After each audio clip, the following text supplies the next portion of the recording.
It's a pleasure to have you on board. It means a lot to us that you have removed your time today. The Indian football fraternity is constantly looking for best practices, and you have the amazing amalgamation of the best practices of European football as well as the dynamic and nascent nature of Indian football. So to begin with, what is very exciting for us always to understand is you were born in 1971. It's a great decade to grow up seeing the greats of European football play on the screen when you were probably 7, 8, 9 years. So was that did that leave a strong influence on you in terms of your passion and love for the game? I consciously, I remember 1978, the World Championship in Argentina, where Holland became second. That at that period of time, you really start to be more conscious of football, as in on TV, on the popularity on football. But the real love or the real passion to become a professional football player became in 1982 when there was in Spain the World Cup. And at that age I was 11 or 12. Then I really got to see Maradona on screen, etc., where you really feel you want to become a professional football player. But basically in Holland, it's like in India where you grow up with cricket. All kids want to become a cricketer. So in Holland, in any small village where you live, there's a football club. So I don't know how we have a saying in Dutch, and you can translate it literally in English, but you grow up with it. It's like with the spoon of food in when you are born. It's fed into you, and football has always and will always be my main passion. I never did anything else in life. Of course, I studied, but football is the biggest part of my life. Yes. And how did the coaching aspect of it start for you? Yeah, it's a very simple question. Always they ask you, why didn't you finish as a football player? I was actually a very talented player. Was scouted by a professional team in Holland at the age of 10, 11. Went through all their education till I was 18, and unfortunately at that moment my mother committed suicide, and that had a huge impact on my career. The upcoming 2-3 years I was not really in the mood of football anymore. I still was playing football, but mentally I was not be able to make that switch. That basically also ended my career because in Holland around 18, 19, 20, you need to reach the first team. And I was really very close to that. Already had some training sometimes with the first team as an 18-year-old. But in the end, that's the time where you really need to show your qualities. Otherwise, after 20, it's not like, for instance, a talent in India when you're 21, 22, you still can reach the ISL. That doesn't happen in Europe. So at that same time, I was doing, it's like a sports university in Holland, and you do different subjects, and football was one of main subjects, and it's more into the teaching. So for instance, you can become a sports educator, sorry.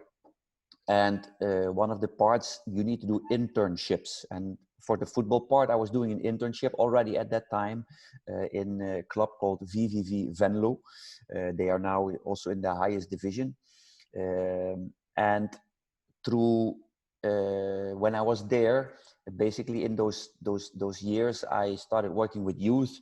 And at a certain point, the head coach of that club, he saw me working with the younger players, and he asked me to join him as an assistant coach. He really liked my work. And that's how I rolled into it, into professional coaching. And I'm talking here about this, I was 20, 21 or something. And that's how I went into the coaching. And I put I still was playing some football on a little bit lower level, even in Belgium. And at a certain point, I hang up the boots, as they say it. But that's something I regret later, because football is still playing. Football is still the most beautiful thing to do. I just consider it, yeah, being a little bit unlucky with what happened on a personal level, and that had a huge influence. But at the same time, that would not have brought me now the experience that I have as a coach. So that's how I try to look at it. I'm sorry to hear about that. I can imagine. Yeah, that I can imagine how yeah, traumatic that must have been. Um, it yes, as at that period of time, it was very difficult to keep your focus on yeah, needing to get results as a football player, because it's not like you can just sit back and everything will be fine. But at the same time, also mentally, that built me in for later years to come. That made me mentally stronger in wanting to achieve other goals and yeah, dealing with setbacks. So every, as Johan Cruyff always said, every advantage has a disadvantage and every disadvantage has an advantage. So there is always something to take out of any experience you take in life, and that's what I try to do with it. And yeah, that's it is what it is. so when you transitioned into being a coach, obviously your first experience was in Netherlands. And what was your first international stint in coaching outside your own home country? That was in 2002, if I'm correct. So I was at this club, VVV Venlo, for 11 years.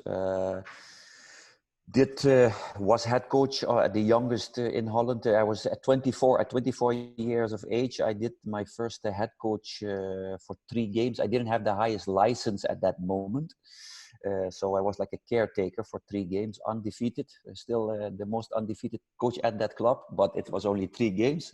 But anyway, that's still a good record to have. And I was at that club, I was head coach, youth coach, assistant coach, youth technical director. And I wanted to have a new challenge. And then a friend of mine who was at that time the head coach of the club, I was his assistant, he went to the Middle East, to Al Jazeera club. It's a big club in Middle East, in the United Arab Emirates. And at that time I was still 30 or 31, I think. I'm a very adventurous person. I never planned my career. I'm not that kind of person that thinks, oh wait, if I do this, then maybe that can happen. I like the adventure. I like to travel. I took that adventure and went with him. And so that was my first international experience, different culture, and dealing with a different football culture in the United Arab Emirates.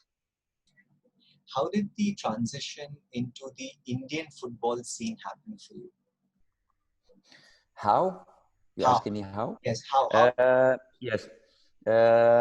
In 2013, I think, Wim Koevermans was the head coach of the national Indian team at that time. He's from Holland.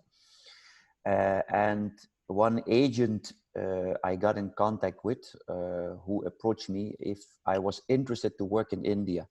And at first I didn't want that because and I mean it with all respect, of course, is that India, the football culture was not that developed, and I didn't see that as a progression in my career.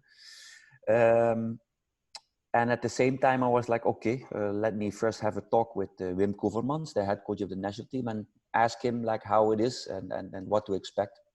So I had a talk with him, and he explained to me that, yeah, India is a sleeping giant, basically a lot of potential. So basically, I took that step to get a foot into the door. You never know in the future. Maybe you can get new opportunities. Maybe the football grows exponentially, and you get good chances to work. Because in the end, you need to make money, and you need to provide for your family. So you try to enhance your territory, and that's the reason and how I came to work in India. What were your first impressions of India and Indian football?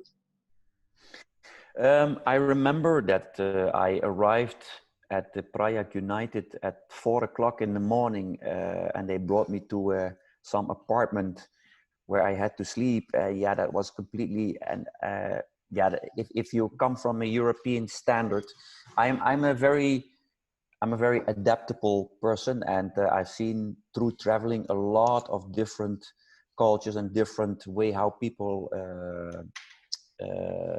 grow up and live. But when you arrive, and as a football coach, you have normally, as a football, you have a certain status. Either you stay in a, they invite you, and you stay in a four-star or five-star hotel. I had to stay in a certain apartment where I say, where the hell did I ended up? But at the same time, I'm also then somebody who takes that adventure, and you always think with yourself, you're just a normal being like everyone else. You're here to work.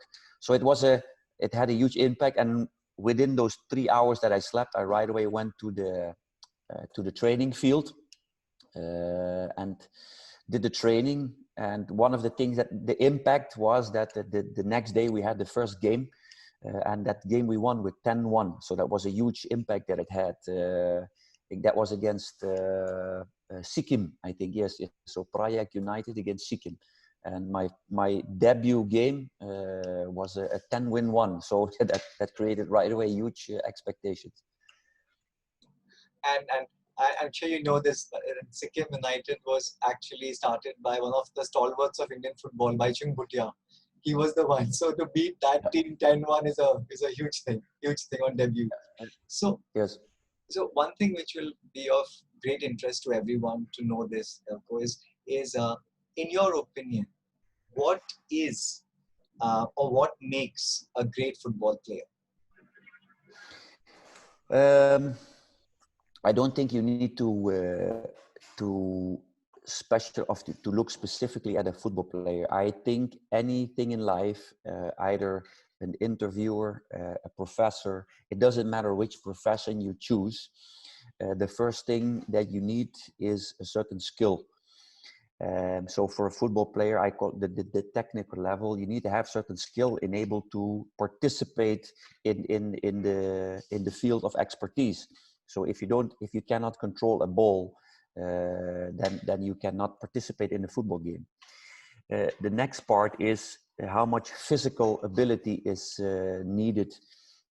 Which elements of your physical ability are needed in this specific field. In this case, football, strength, speed, endurance are all three elements that you need. Although if you look, for instance, and right away make a specific example, Messi is not a very physical, tall person, but he has a very, you can see that because of his small length, he has his point of balance. How do you say that again in English? The midsection. I forget the English word for it. He's very strong. He has a very core strength, and he's very fast. Center of gravity. Yeah, gravity. Exactly, the gravity point. So where he lacks in height, he makes up in speed and actually core strength and center of gravity, his agility. And he naturally developed that because of being smaller, being less tall. The third part is the understanding of the game. They call it tactical awareness. That is something actually the best players in the world have a really good understanding. They anticipate on what is going to happen. And basically that is with anything in the world. And I always compare it with when I speak to players, especially when you drive a car and you drive from your home to your house for the first time, and you've never been there before, you start looking like, hey, where should I go? But if you do that hundreds of times, thousands of times, it becomes an automated process. You already anticipate what is coming. You know where the danger is. You know where you to speed up, where to slow down. And that is tactical awareness also in football or in anything, in any job. The more you can anticipate what is coming, the better you can react to it. And the last thing, and that is the most important thing, is the mental strength.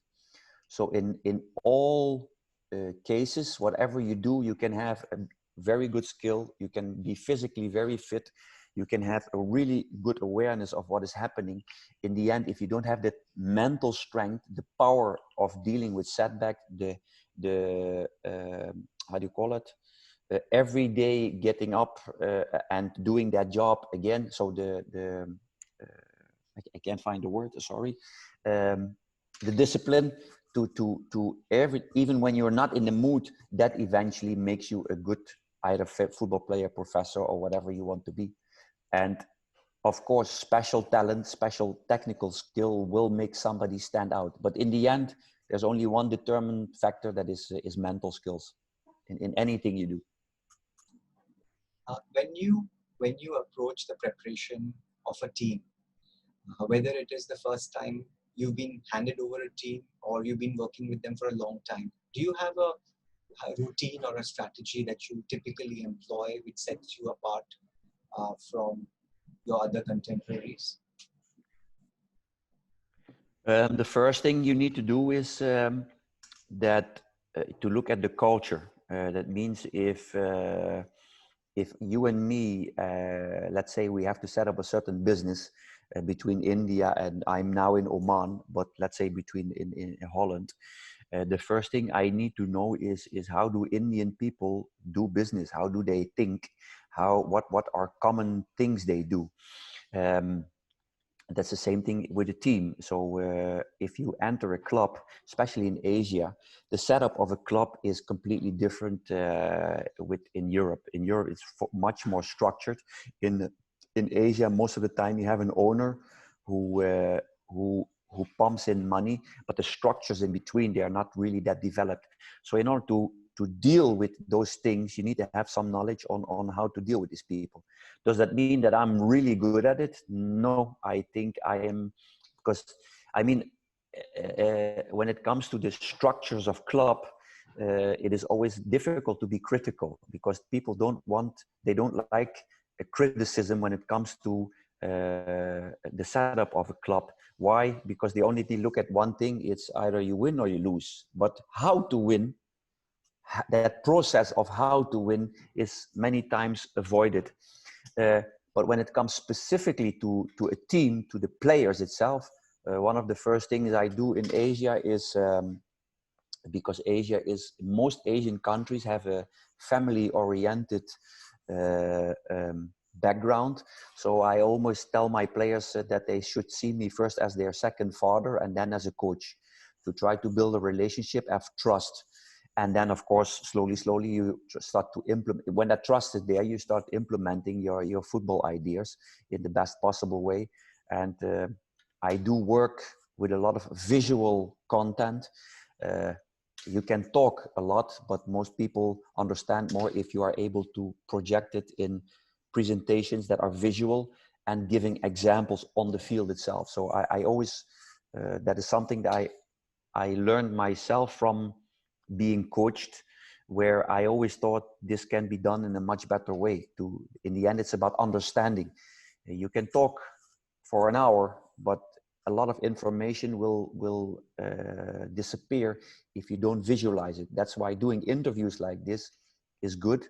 I really try to the words that I choose to make it understandable. I gave you the example of the car driving is specifically to have an idea of what it means, because otherwise it has no use. And that's a lot of things I start with and emphasize on. This is really a wonderful kind of approach you have. Really very nice. Since you've been in so many cultures now, what do you see, or when the first time that you actually came into the Indian environment, what did you see immediately which starkly set out in Indian football, which in your opinion continues today also and sets the Indian football players separately from the European football players? I do think the point that stood out right away for me improved. And what is that? Is football is a game of creativity. So when you have 11 players on the field, a coach can implement a strategy and a structure of play. But in the end, each player will get into situations where you need to find your own solutions. So it's not like when we do A, we do B, and then we need to do C. That's not how football works. So you create as a coach, I call them rotations, understanding between players. But in the end, a player needs to do his own decision making. And when it comes to that part, in the beginning was when I was in India, that was lacking. So the creative decision making. And I think that has a lot to do with, if you look at the Indian culture, Indian background, is the caste system. You always listen to the elder guy, to the elder person. So that means, and I'm translating it a little bit literally. So it's almost like players would play the game, and then if something happens that the coach didn't tell them, they will look at the coach and like, okay, what should we do now? But that's not how it works. So basically, the development of creativity, and it's a little bit difficult to I saw too many times in the beginning when I was in India that they didn't have right away solutions for things we didn't speak about in before the game or in the training.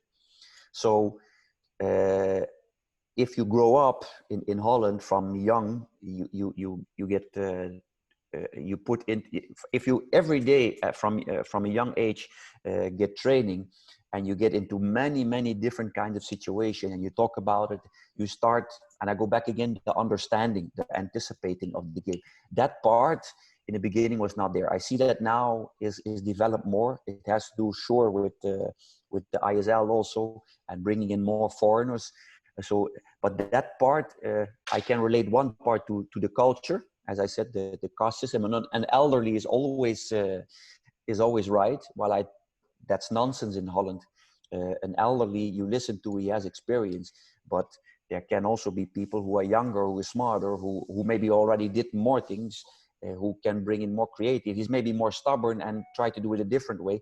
That is also stimulated in Holland even more. So these things, yeah, they were of that specific part for me was very clear in the beginning when I came to India. Another part, what I was from one side I was surprised about is the endurance levels. So the endurance level of football was really good. So that means there were players, they could play 2 games, but what was lacking was explosivity, the explosive intensity of the football. And that part has to do again with specific training and also eating habits, by the way. So if you don't have enough energy, you can also be less explosive. Endurance is something that you build over time. So these things really stood out, is the decision making and the physical ability in football to be explosive. That was not there, but you see that in the last, at least in the last years in ISL, way better developed and going in the right direction.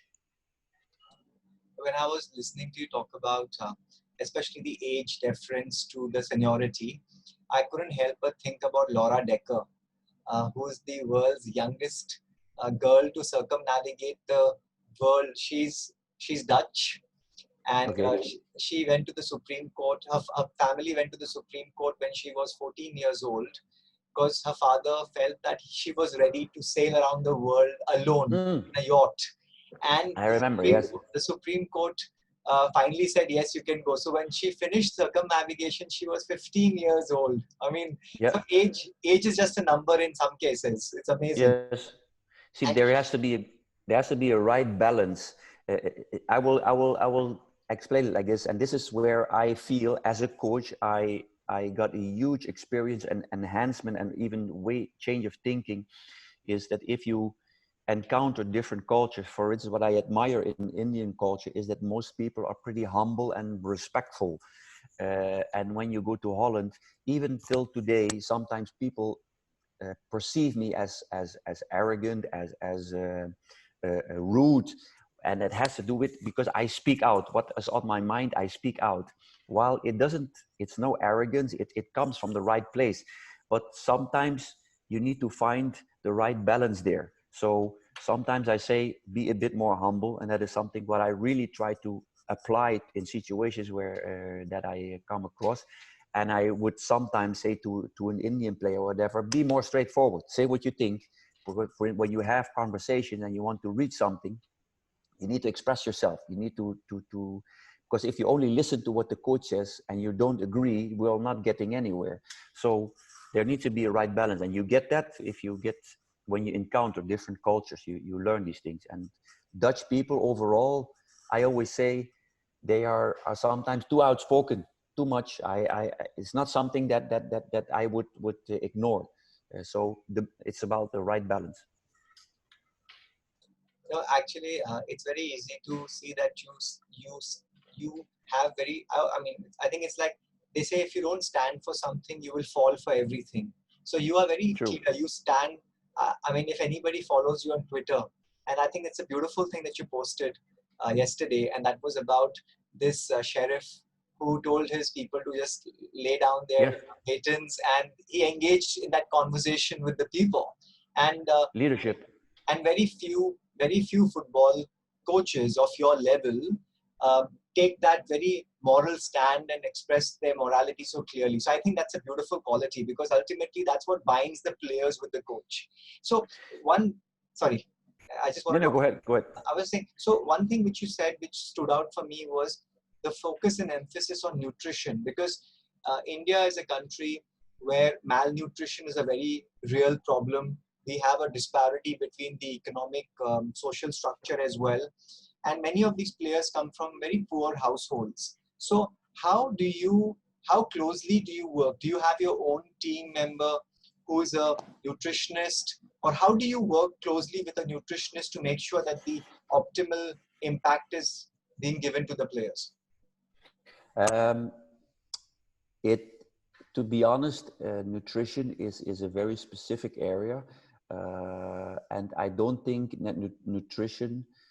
How I have to think how to say this in the best possible way. I think nutrition is very important, but it's not the decisive factor in football. That means it's not like if we, and that I saw many times in India also, we always focus on certain things because it looks like it's the technology or the attention that they get. That is the like, for instance, GPS systems. Always they need to have GPS systems and think, well, that now we will be better, but it has nothing to do with the football itself. So it's an area of football that is important, but not the most important thing. I do think that nutrition is very important in the recovery after a game, for instance. And there are people in the world, because that's, for instance, something that I like to do, intermittent fasting. I try to eat one time a day and still feel energetic.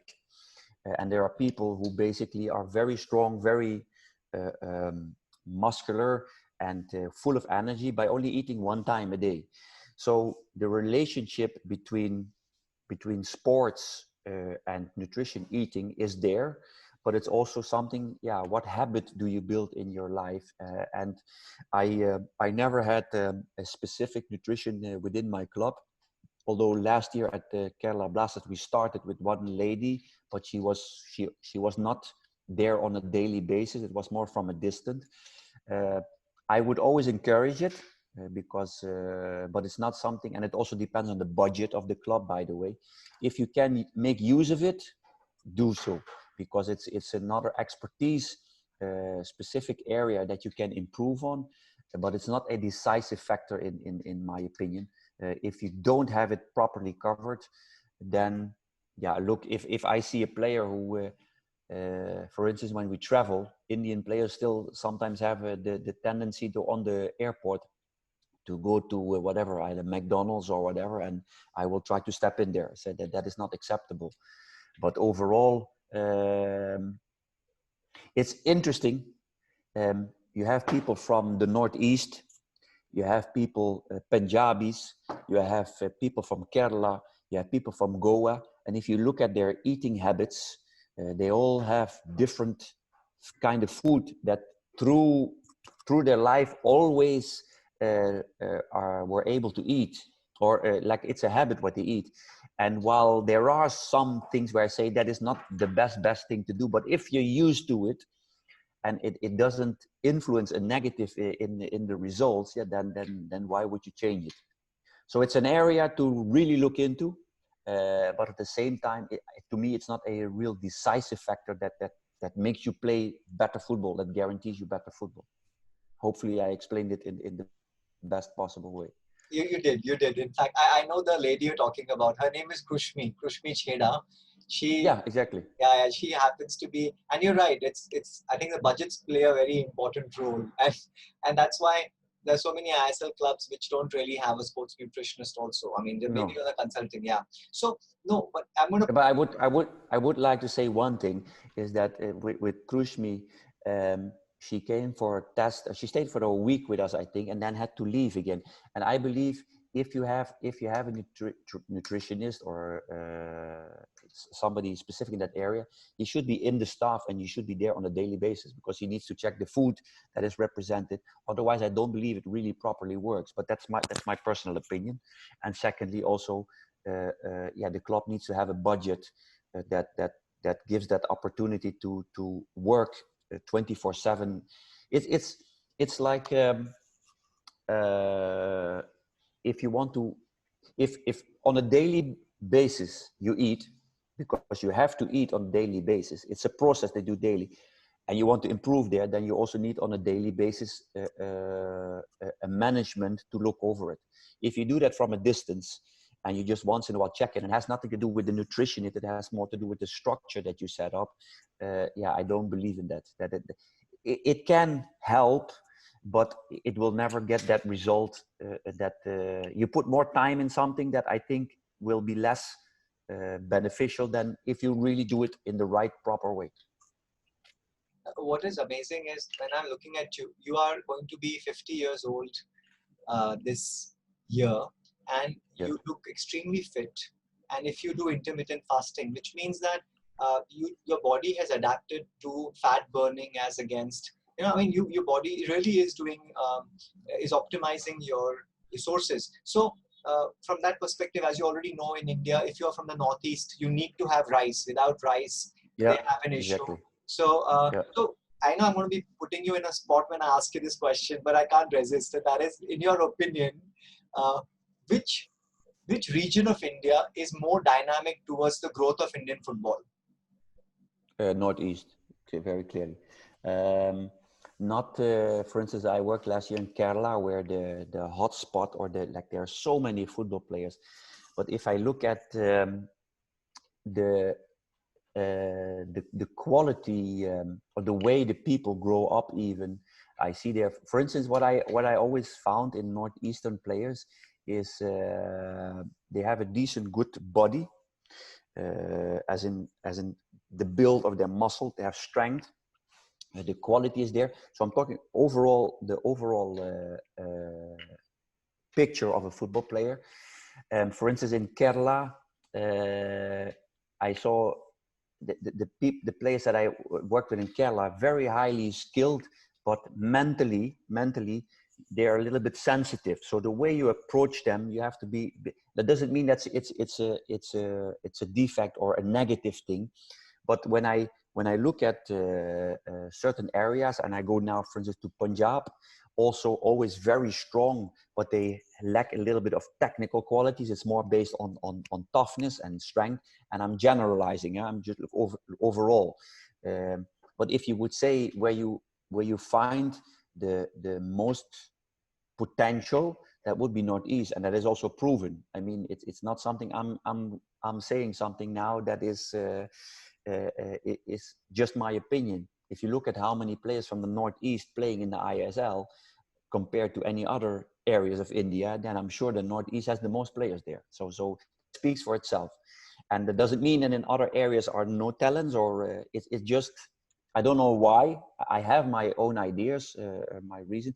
Even the first time when I traveled to the Northeast, I saw many times also women doing construction work beside the road. So there is something in the mentality, and I don't know if that is because it's more poor or whatever, but there's some like also mental strength there and physical strength that I don't know, maybe that contributes to why they have more Northeastern players in the whole ISL than any other areas. It's That's just very so I'm for all states, for all players, but objectively, in the numbers, it's clear that Northeastern players are more represented. So there should be a reason then. very true. Well said. Now, when you take up a new assignment, do you have short-term goals and long-term goals? How do you set your goal? Because many of the young boys and girls who'll be watching this video maybe coaches who've done a D certificate course or C certificate, or they also might be managers who are learning how to manage a football team. So this is going to be very helpful. That how do you approach a new assignment in terms of short-term and long-term objectives? Um, to be honest, I only had one club in India. This was Prayag United. It's now United Sports Club, where I worked with Nabab. Nabab, I forget. I'm sorry that I can't. I'm very bad in all the family names. I think Batta Chatra. I think Nabab. Yes, this guy. So that was my first job. He was clearly together with me. He letting me do the technical part of the game of the club, and setting out a strategy in order to grow. And he would, as good as he can, provide the money and the infrastructure. But the cooperation that I had with this guy was based on being critical towards each other, but with an open relationship. And that led to a really good process. In the end, I couldn't continue because there was no money anymore from the sponsors. But the process itself, the long-term project, was fantastic. Was the best one I had in India. In all other clubs, it is more of we need to get result now, and not looking at what do we actually need to get that result. Then everyone in the beginning will say, yes, we will do, and we will be patient, and yes, we will. But in the end, if that result is not there, and the best example was last year with Kerala, although if you look at the results that we got in the long run, or the markers that we still reached, then still it's not arrogant. I say I did a really good job. But if you only specifically look, okay, but you became 7, I would say, but it's better than last year. And the reasons why we get there are very clear. So in Asia, it is very difficult to set a goal unless you set that goal together with the people of the club who are in charge of the club, and have a timeline, you have a trajectory where you say, this is what we want to reach, and also communicate that to the people. If you don't communicate that, then in the end it becomes like only, we want the result. Because one of the criticisms I got also, for instance, in Kerala, or from people, is that I'm on Twitter. But if you don't communicate to your supporters what you are doing, they will become impatient if you don't get a result. So you need to also explain that process. And it is not in detail. In Europe, sometimes when things are going a little bit not the right way, sometimes they invite the supporters to the club, and the coach or the technical writer explain a little bit what we're doing. Because football is not a sum of elements and we just get results. Even when you have everything right, still it can go wrong.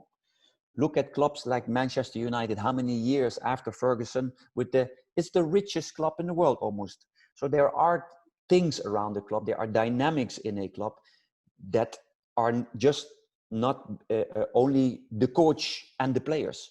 So that puzzle, or that process, the long-term process, can only succeed if the coach and the club back each other in good and bad times, and not when things go a little bit sideways. And because what will a coach do if things are not going well, and they start blaming? He will defend himself. But if you do together, speak out on the right moments, and the club says, we made mistakes here, we're backing the coach, then that shows harmony and more chance of succeeding in the end. But if that's always separated, it is very difficult in Asia as a coach to set even short or long-term goals. Of course, I do for myself in how to build a team, which areas, tactical areas or whatever you want to reach. But to really build something, it needs a cooperation between the coach and the club. And that is something, that is not, there are a few clubs in India where I can see they are doing that much better than other clubs. and that's why they're also more successful, and that's obvious. You can see that. So you don't have to be a professor in order to understand. I made many times the analogy before, because of in India the Taj Mahal. The Taj Mahal is built over a very long period of time, but it's still standing. Anything you build over time will also endure more chances of being there for a longer time. So anything you build on short term or even quick, fast results can bring success, but you see also many times right away the next year drop. There are examples even in the ISL, champion next year become last. Excellent point. And if you look at Amazon as a company, the first 15 years were just spent to just make the fundamentals right. And today, at 21 years of the company's existence, it's the number one organization in the world. So I think that's a phenomenal. You have to invest time, no doubt about it. Do you think, especially in the Indian scenario, having a football team manager, having a manager as a buffer between the coach and the owner would be a better way to what is your perspective on managers? Because the team manager in Europe is a very different person than the team manager in India. Yeah, see, it depends on which role. See, normally in Europe these days, you have like a technical director who is in direct contact with the coach, but is also the buffer, is always involved in the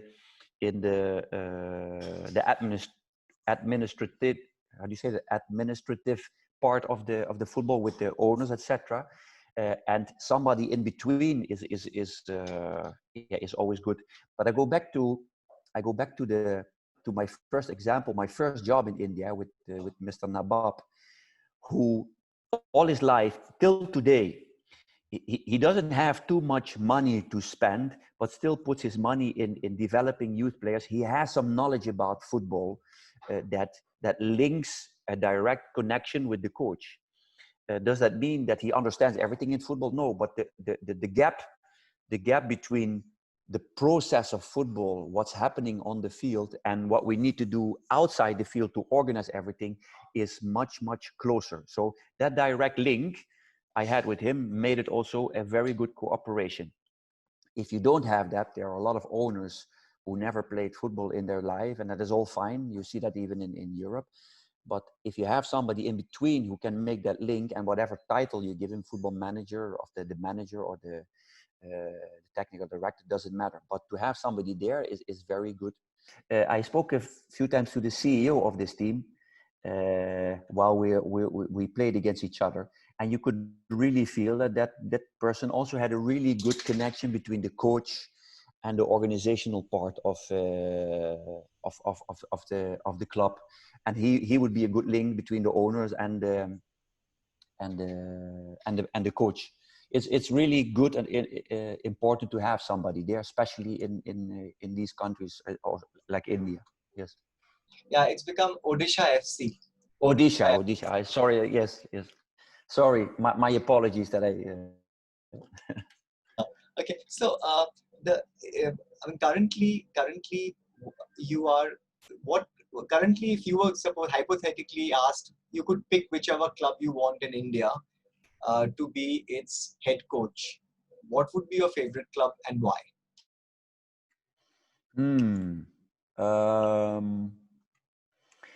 Probably that would be two clubs, I think. Actually, three clubs, and I will not put one above the other. I think Goa, because of the structure you can see in all its 6 years, it always was with the playoffs. I think, if I'm correct. If I see the interviews of the owner, the way he speaks, he is involved in the process.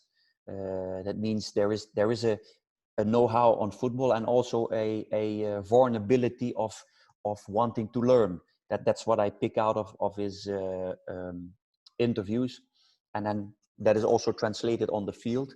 Bangalore, because Bangalore somehow has also set up structure, because from the first, when I started in India, the second year, that's when Bangalore started, and they're since that period of time always have been also on the top. Although I don't know all the owners. I met one last year one time during an interview, but but also that's a club that seems to have structure there. And the last one would be ATK. Although with ATK, I believe the financial, the attitude that ATK has, they always want to win. And I like that approach. I like that if you get into a club that that will back it up with budget, then you also have a really good chance to succeed. But at the same time, it will not always be easy, because yeah, there are examples. As last year, I remember where they didn't succeed. They switched the coach. So it's an interesting process. So, but these three clubs, for me, yeah, they would stand out. Yes. Okay, that's really interesting. That's interesting to hear. Uh, a lot of the young boys and girls watching this are studying sports management. They're studying football management. And the kind of jobs that they can expect after passing out will be jobs like team manager, assistant team manager, data analytics manager, video analytics manager. So what advice would you give these youngsters on, as they start their career, what is the approach that they should take?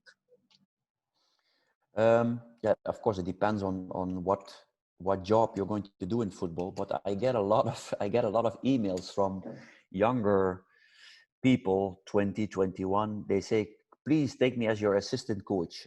I want to become a coach. And that means you're not grasping the concept yet of how to become a coach.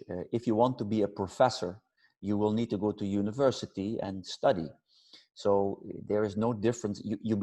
You can become a coach, but in order to become a good coach or on a high level, there will need to be some education. You started at a club and start coaching and work your way up.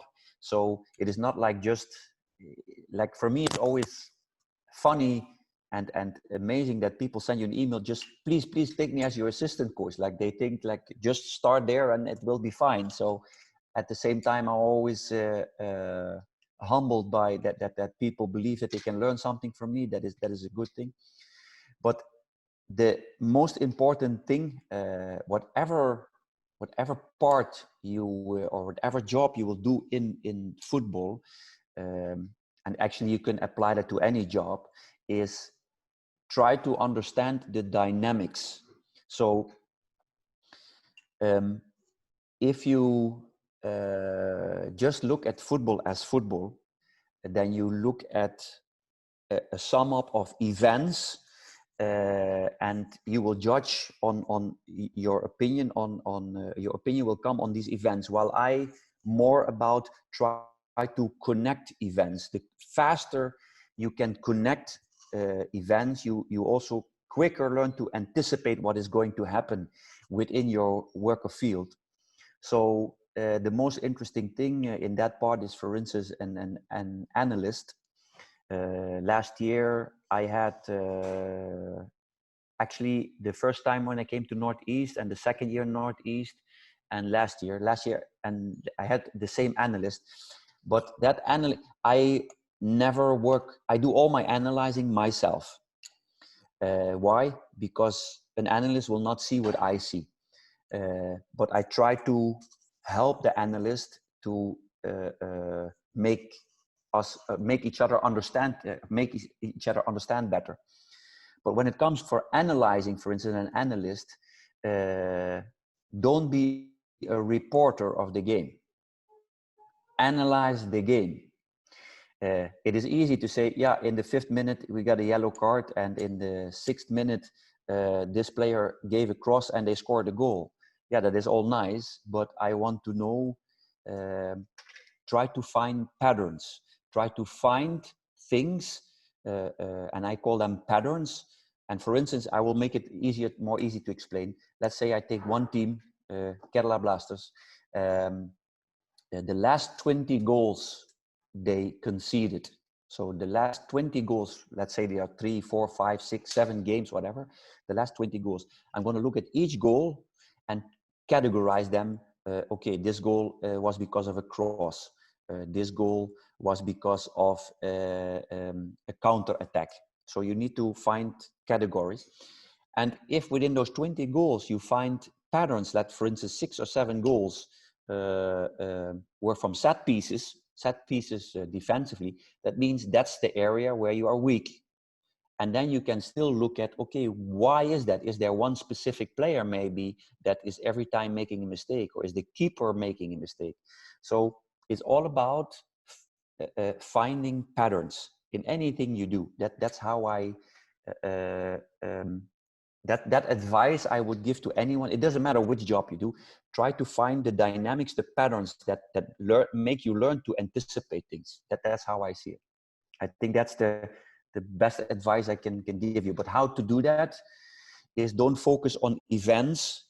You focus on events, but try to connect events. What's the relationship between things that eventually, I think, make you stand out from other people. This is really superb. I love the way you explained this, Eelco. Really, really wonderful. And the last 5 minutes, I only have 2 questions together, which I'll bundle them. Okay.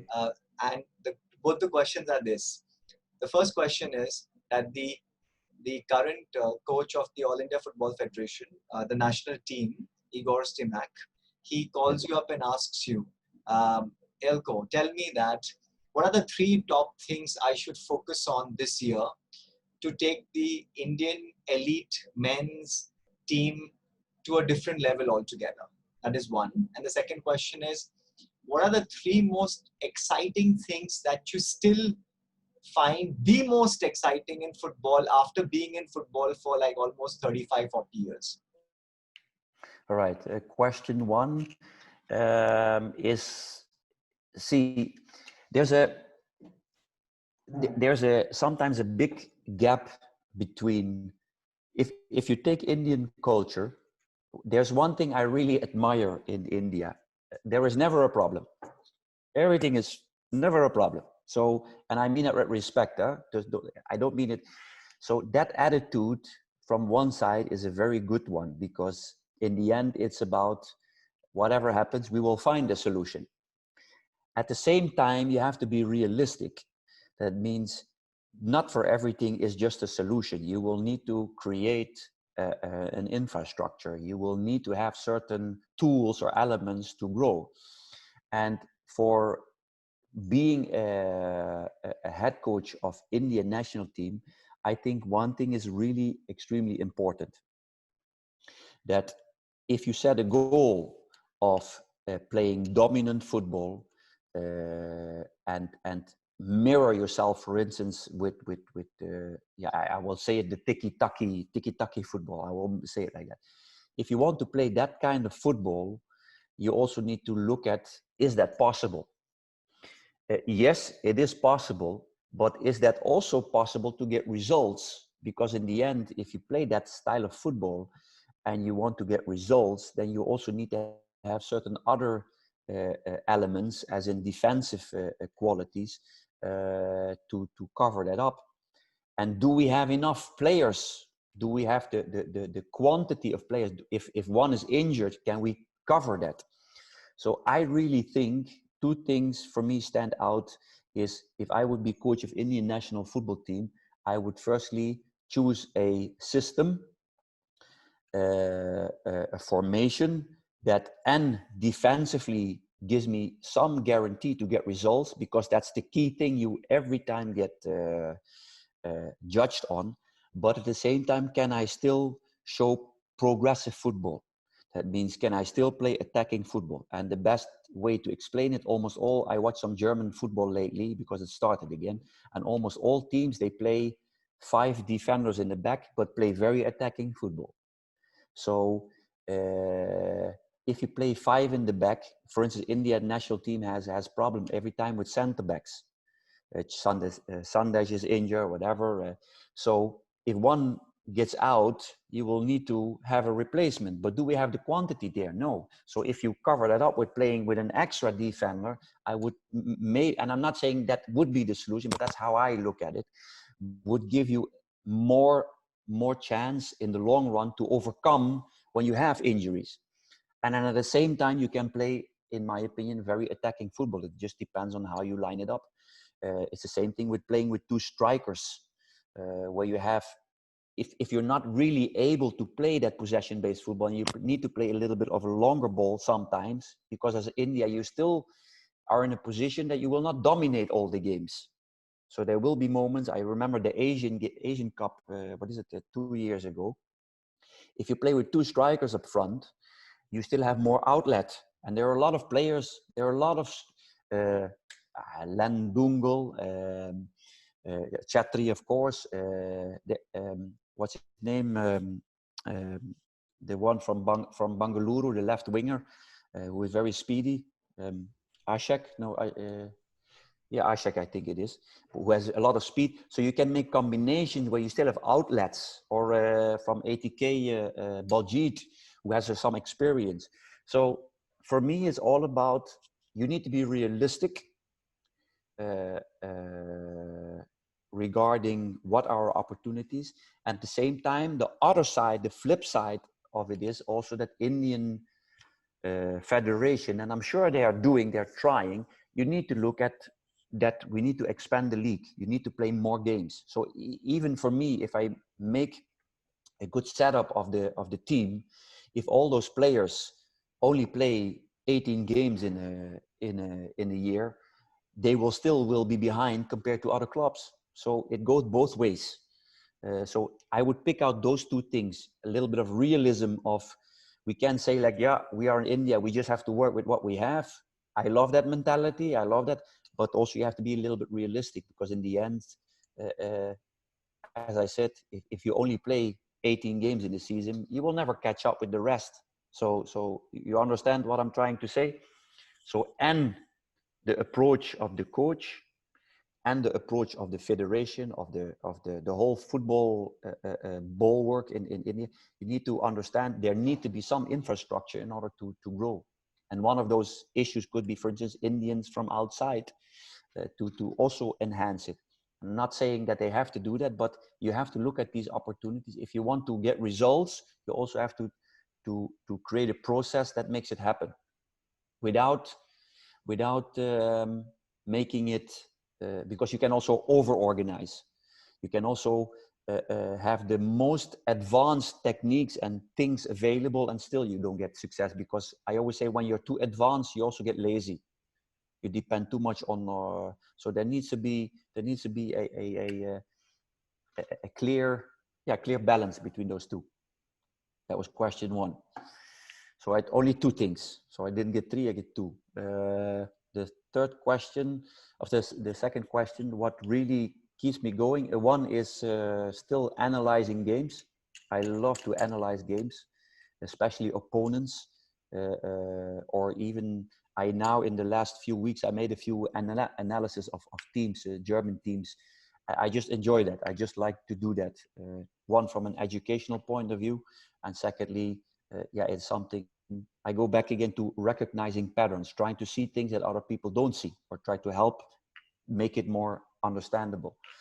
Two, I still like to, when I do a training, I love to coach possession games. It's something that if you do something in life, there needs to be a satisfaction in what you're doing. The biggest satisfaction for me in football is when a player comes to you in the end, or maybe even at this same moment, and gives you a feedback of, coach, nobody ever told me this before. I really learned something. Either this player going to succeed as a top player or not, or whatever, but if you have the ability, or if you have the mindset to learn, to teach something to somebody, and he actually improves because of it, and he gives that feedback, there is no greater satisfaction, and that will always stay like that. That gives me more satisfaction almost than winning a game. or a championship. Of course, winning a champion is good, but if an individual humbly uh, gives you that feedback, that's for me that's because that's why you do it. You don't do it. I don't do it just to make money or to when I get on the field. That's one of the things I really like, and especially that occurs when you do possession games, where you really coach on how to position, on how to be a little bit smarter in the way you receive the ball, and because there are so many details that would make it more understandable. But I always get many times feedback there where players say, hey, coach, I learned a lot. And that really gets me. The the third thing is probably and I have to think if I say it in the right way. So what still gets me is losing. I hate losing. So what I want to say with that, if there's something that, so I have two positives, but there's also one negative. Losing is something that from from a really young age. I remember that when I played ping pong with my father, for instance, and he always pushed that button in me. By the way, when I lost, he would always say, "Jesus Christ, you're what a bad player you are," and that I had, and I could explode. So these three things always get me, two positive ones, and one it always gets me. But I try to learn maybe to less have that emotion going within inside.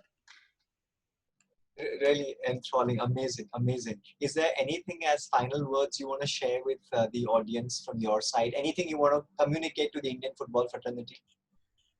Yes, that is one thing that what I notice in India a lot is about perception, and I always have the feeling either you love me or you hate me. There are a lot of people, fans, and it's not like I'm bothered with it. But what I am bothered with sometimes is that, for instance, when people say you look for excuses, if there's somebody who will right away after a game or after a game, like why did we lose or why it happened, I will the first one to look at myself and look at what did I do wrong. I never ever look at excuses, because if you if you just look at the result and say it was good or bad, you have no knowledge about anything you do. And I will give you the best possible example, that if you are a father and you have children, and let's say that I see your son on the street being naughty, he's doing something bad, I would easily say, you're not a good father, that you can never be a good father. Why is he being such a naughty guy on the street? You will say, oh wait, I am trying to educate him, but he's still stubborn, he's not listening right away. So that's a process, and for you to get him where he needs to go, it's a process. And that is for a coach the same thing. So when I say, when you step into a club that is rebuilding, and when you are building on things, there will be things. And in this case, for instance, last year with Kerala Blasters, is the injuries. Those injuries, they had a really specific reason that I not always could speak out on, because it has to do with things within the club.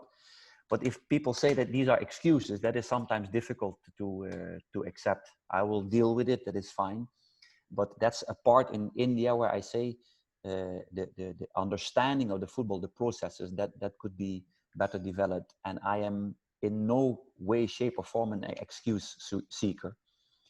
I always speak what's on my mind, and sometimes that works against me, but that comes from the right place. It comes to help. It comes to try to become better, not to find excuses. But the thing is, you can easily be caught up in a stamp they put on you, that, for instance, I know that there are people who think that I'm a difficult person. Well, I'm totally not a difficult person. I'm a very easygoing and very easy person to talk to, but I will tell you what I think, And if you can't deal with that confrontation or with that straightness, yeah, then I also believe you don't understand top sport, because top sport is being, I go back to I will finish with this, what is it? The series on Netflix with Michael Jordan. The ruthlessness of being so straightforward, that brings eventually you to the top. And if you can have that relationship of trust with each other and honesty, that's the only way. That is also, that if people understand that, then you also will see that yeah, coaches don't always have excuses. There are really reasons why things go right or why things go wrong. But